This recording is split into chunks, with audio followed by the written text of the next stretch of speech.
श्रीमन्महागणाधिपतये नमः। श्री सरस्वत्यै नमः। श्री सद्गुरुभ्यो नमो नमः। दत्तात्रेयं प्रपद्ये शरणमनुदिनं दीनबन्धुं मुकुन्दं नैर्गुण्ये सन्निविष्टं पथि परमपदं बोधयन्तं मुनीनां भस्माभ्यङ्गं जटाभिः सुललितमुकुटं दिक्पटं दिव्यरूपं सह्याद्रौ नित्यवासं प्रमुदितममलं सद्गुरुं चारुशीलं काषाय वस्त्रं करदण्डधारिणं कमण्डलुं पद्मकरेण शङ्खं चक्रं गदा भूषितभूषणाढ्यं श्रीपादराजं शरणं प्रपद्ये। अवधूतचिंतन श्री गुरुदेव दत्त श्रीपाद श्री वल्लभ श्रीमद नृसिंह सरस्वती स्वामी महाराज की जय। श्रीमद वासुदेवानंद सरस्वती स्वामी महाराज की जय। श्री गुरुदेव दत्त दत्त दत्त। मंडळी नमस्कार।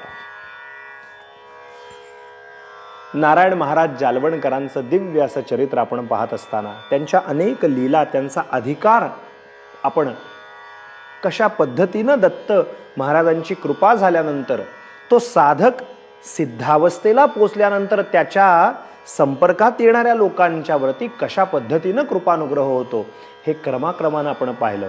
एक व्यक्ती दत्त महाराज किंवा ईश्वरी तत्व अशा पद्धतीनं घडवते की ती व्यक्ती अनेक लोकांना कृपा करून दत्तभक्तीला, रामभक्तीला, कृष्ण भक्तीला, उपास्य देवतेकडे त्याचं मार्गदर्शन करत करत भक्तीची बीज टाकण्याचं काम ती व्यक्ती त्या प्रांतात करते।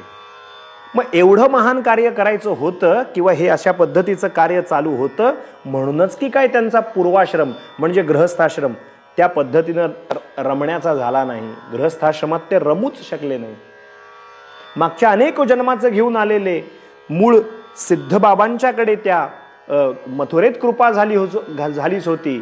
त्याच्यानंतर गिरनारवर दत्तात्रेयांकडून कृपा झाली, निरंजन रघुनाथांची कृपा प्राप्त झाली आणि तिथून आता जीवनाचा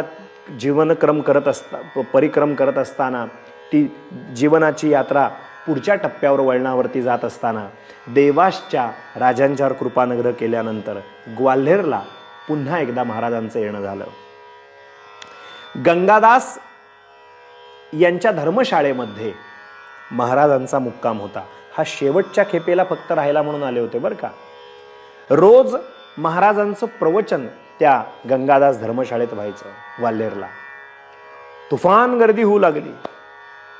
अनेक शिष्य तिथं मुक्कामी महाराजांचा सहवास लाभावा, दत्तभक्ती करता यावी महाराजांच्या सहवासामध्ये म्हणून तिथं जमू लागले। परंतु उडदा माझी काळे गोरे म्हणतात तसं काही नतद्रष्ट माणसं होती। त्यांनी अशी अफवा उठवली की हे जे नारायण महाराज जालवणकर आहेत हे शुद्ध उपासनेतले नसून तांत्रिकोपासनेतले आहेत, हे तंत्रोक्त पूजा करणारे आहेत, हे शाक्तोपासनेतले आहेत, इत्यादी इत्यादी पद्धतीने त्यांच्याबद्दल अफवा उठवण्यात आली। आता ही जी बातमी होती ही बायजाबाई शिंद्यांचं संस्थान आहे। आपल्याला माहिती आहे ग्वाल्हेर हे शिंद्यांचं खूप मोठं संस्थान आहे। बायजाबाई शिंदे यांच्या मनात अशी इच्छा निर्माण झाली की आलेली ही जी व्यक्ती आहे ज्यांच्याबद्दल आपल्या ग्वाल्हेरमध्ये चर्चा आहे की हे सिद्ध पुरुष आहेत, पण आता अशी पण चर्चा आहे की ते तांत्रिक आहेत म्हणून मग जरा परीक्षा बघूया म्हणून 2 बुधले घेतले, म्हणजे आपण ज्याला बाटली म्हणूया, त्या 2 बुधल्यांमध्ये एक तबक तयार केलं आणि त्या तबकामध्ये मांसाहार झाकून ठेवला आणि एका बुधलीमध्ये दारू ज्याला म्हणतात बरं का, ती दारू आणि एका तबकामध्ये मांसाहार असा यांच्याकडे पाठवून दिला। महाराज संध्याकाळच्या वेळेला दत्त महाराजांच्या सेवेमध्ये मग्न होते। दत्तात्रेयांना नैवेद्य दाखवत होते, तेवढ्यात एक शिष्य आला आणि तो म्हणाला बायजाबाई शिंद्यांनी काही वस्तू आपल्याकडे सेवेसाठी पाठवल्या आहेत। महाराजांनी ते ताट ज्या वेळेला उघडलं, तो पडदा जेव्हा उघडला तो उघडून बघतात तर तिथे मांसाचे गोळे पाहिले। त्या एका बाटलीमध्ये, त्या एका बुधल्यामध्ये दारू पाहिली, मदिरा पाहिली। हे पाहता क्षणी महाराजांना असं वाटलं दत्त महाराजच कोणाच्या तरी रूपाने आपली परीक्षा पाहतायत। सत्पुरुष खरा कधी चिडत नसतो बरं का। त्यांनी काय केलं, दत्त महाराजांची आराधना करताना महाराजांचीच इच्छा असं समजून महाराजांना वाहिलेलं जे फूल होतं ना ते फूल घेतलं आणि ते त्या तबकावरती 2 फुलं टाकली आणि त्या एका बुदल्यावरती एक एक फूल टाकलं. महाराजांचा अधिकार एवढा मोठा होता की ते जे आलेले शिष्य होते त्या शिष्यांच्या डोळ्यादेखत एक दिव्य चमत्कार घडला. आलेल्या मांसाच्या गोळ्यांचा तो मांसाहार जो पाठवला होता, त्या मांसाहार जो होता त्या तबकात गुलाबाची फुलं प्रगट झाली आणि ते जे दारू म्हणजे मदिरा पाठवली होती ती मदिरेचं मदिरा पण गेलं आणि त्या बुदल्यामध्ये दूध त्या बाटलीमध्ये भरलं गेलं. हे सगळं पाहता क्षणी सगळ्या ग्वाल्हेरमध्ये चर्चा झाली की हा काहीतरी वेगळाच प्रकार घडला आहे. स्वतः बायजाबाई शिंदे महाराजांच्या दर्शनाला आल्या. त्या म्हणाल्या, महाराज तुमच्यासारख्या सत्पुरुषांची मी अशा पद्धतीनं परीक्षा घेतली, मला माफ करा. महाराज म्हणाले, ही तुमची चूक नाही, आम्ही समाजात कार्य करत असताना आम्हाला अशा पद्धतीचे अनुभव येतच राहणार. पण तुम्हाला एवढाच बोध करतो की अत्रिपुत्र दत्तात्रेयांच्या चरणाची सेवा करीत राहा. जो दत्तभक्त आहे ना त्याची परीक्षा घेऊ नका. दत्त महाराज त्याच्या पाठीशी असतात. ज्या बायजाबाई शिंदे होत्या त्यांना फार पश्चात्ताप झाला. महाराजांनी ठरवलं की आता लोकांच्यात राहायला नको, थोडं बाहेर जाऊया. धौम्यारण्यामध्ये महाराज पोचले. नारायण महाराज जालवणकरांना दत्तप्रभूंची आज्ञा झाली की तुम्ही आता समाजात सध्या राहूच नका, तुम्ही धौम्यारण्यात जा. धौम्यारण्यामध्ये महाराज 12 वर्ष धौम्यारण्यामध्ये राहिले असं त्यांच्या चरित्राख्यानात वर्णन आहे. 150 शिष्य मंडळी सोबत होती. एक महादेवाचं मंदिर होतं, त्या मंदिरात अनुष्ठान महाराजांनी सुरू केलं आणि त्या प्रांतामध्ये दत्तभक्ती करण्याचं काम धौम्यारण्यामध्ये केलं. शालिवाहन शके 1777ला नारायण महाराज जालवणकर धौम्यारण्यातून बाहेर पडले.